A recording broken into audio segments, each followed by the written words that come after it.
Okay, we are back, and let's look at thin lines. So these will be just little panel pop-ups on the exoskeleton. And while we were working on our own, I just tinted or I just changed the color on the fingers just to do a little something different. And I did kind of clean up those little metal rod areas that were connecting the fingers together. I put a few more down there, and then other things that might have changed while you were gone or while I was gone. Let's see. I put in a divide over here. Put in those little parts. I put in some dividing areas up on these shoulder blades. Did just a little bit over here. And what else? I think that was pretty much it. You know, I'm kind of undecided on this thing. I think I might take it off. I love it over here. I don't know why, but I'm gonna chop it off over there. This arm is kind of shaping up to be a bit different because, well, it has that thing anyway. But so I don't mind them not being exactly the same. All right, so let's get into this. The real trick here, if there is a trick, is to grab or start with not a fill, but with a stroke, and let's just make a square. All right, we'll kind of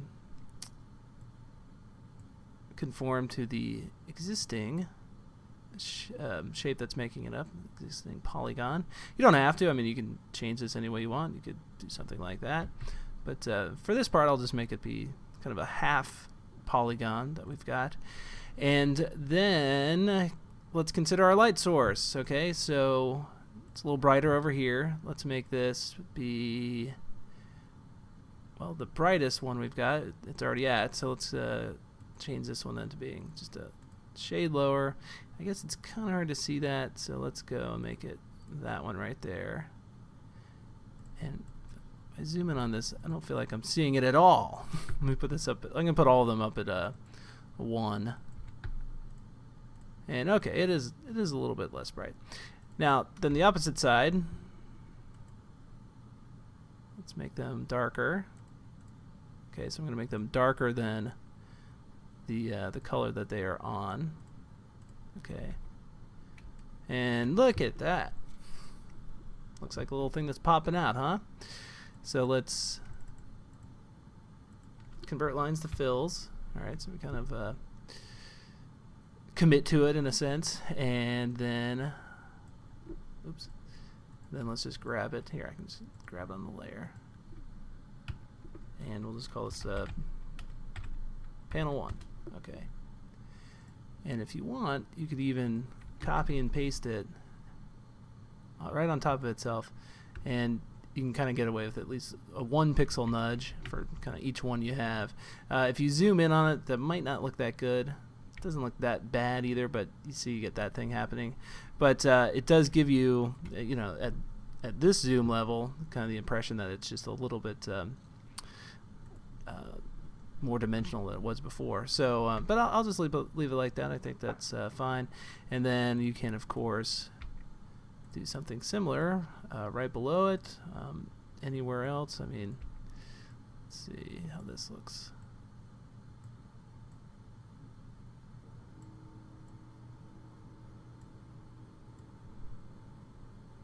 Probably would have been best to start with a complete polygon and then just take out part of it, but that's okay.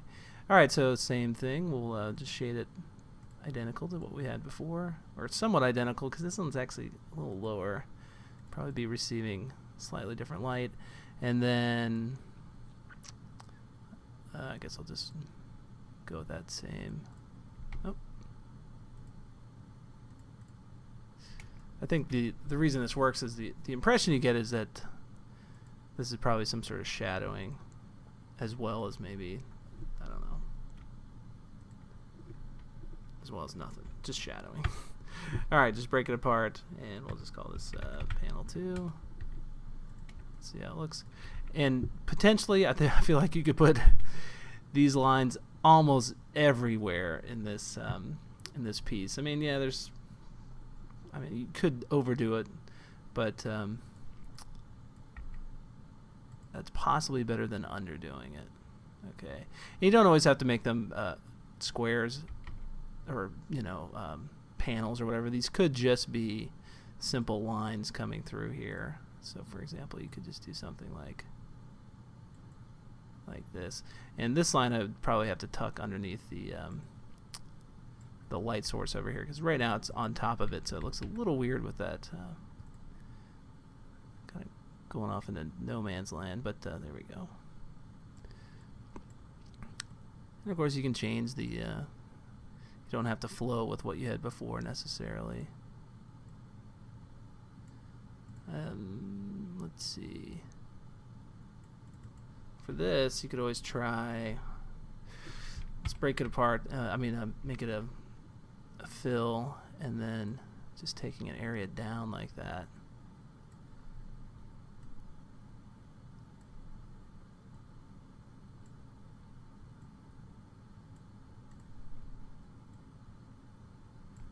And just based on the shape of this feels like it would probably be a darker area than a lighter one. And of course you could just grab a darker color. Oh, I keep grabbing the stroke. You could just grab a darker color to fill it in with, but it might make more sense to make this an alpha'd out color. So that's at about 40% alpha. Might actually even take it down a little further. And the reason I say that is because if we texture this later, obviously the color would the color of this would just be right on top of it and negate the texture. Whereas if it's a shadow, you'd at least kind of see through to it, which can be good or bad. So let's just call this chest. I don't know, shadowing. And also, you could probably get away with just putting that over here now too.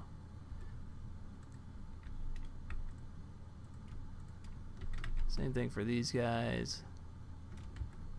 Obviously, we would need to duplicate them and change the light sources just a bit. Let's do that. Guess I'll just duplicate both of them. So on these, that would be probably, I might even be able to get away with pure white on that, right? It's hard to even see it. That's okay. Go ahead and make this. Oh, well, probably the reason it's hard to see is because it's still got the alpha on it. All right, here we go. So let's set that back up to being white. Let me just see if it's too much white. No, I think that's all right. And then for this, let's go with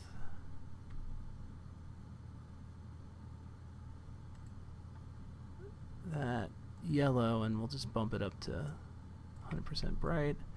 And then, yeah, somehow these two sides got merged together, so let's just fix that.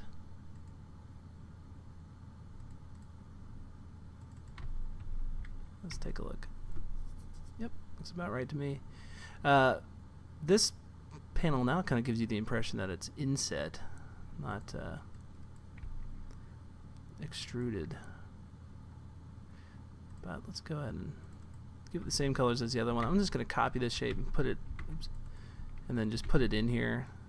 So I can just sample the colors real quick. So that was my top one.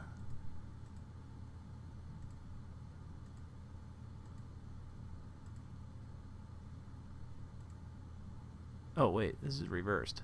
Shucks.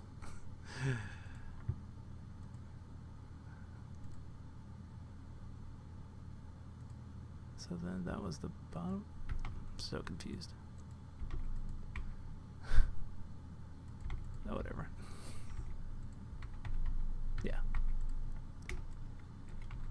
There we go.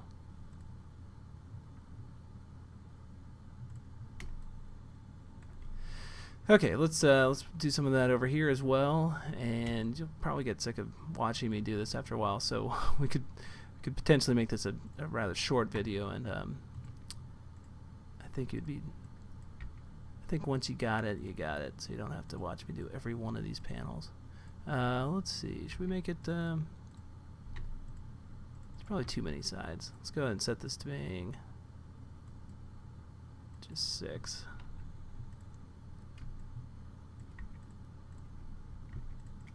Oh, there we go.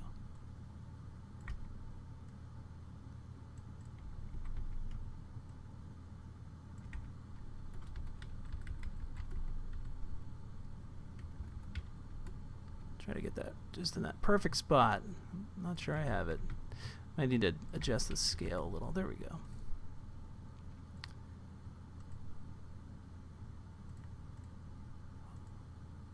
I keep getting confused between the stroke and the fill.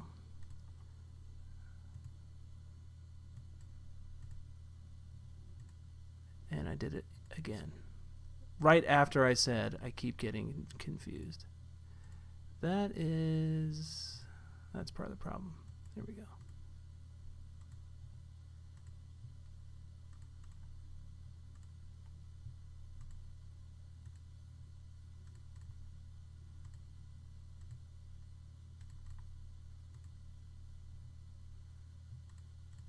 Okay.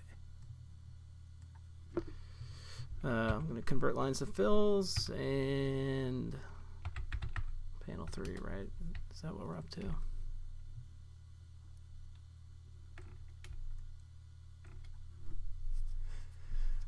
Okay. You know, let's go to someplace different just to change things up a little bit.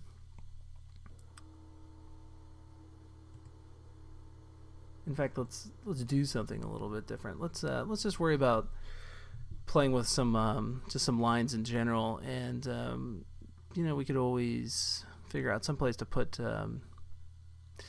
maybe another vent, or yeah, that adds a nice little bit of detail. Where can we put a vent along here? Right here.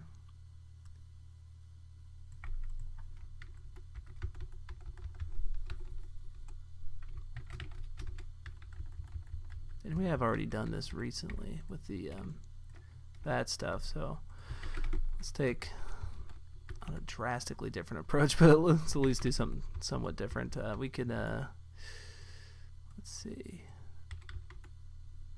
let's make these let's convert them to fills, but before I do that, let me go over here and set the end cap to being square. Sometimes that's just easier to deal with. And then what I'm going to do is just duplicate or copy and paste them right back in place again. And just extend them out just a little bit, like so. And then copy them one more time. And then this one that I put above, I'll just make a different color.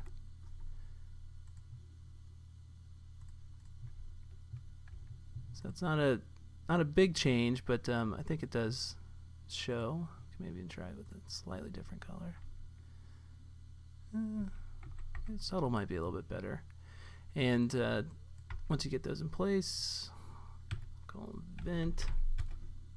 Hey, vent's already a taken name, so call it vent 2.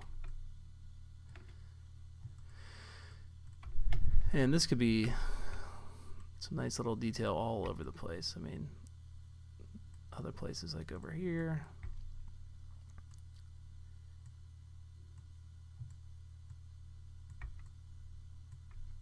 And don't forget, you could always just break them apart again, and once you do that, it's much easier to just grab that distort tool, bend those lines around where you want them. And I'm just selecting the yellow fill color, and I'll make that a little bit brighter.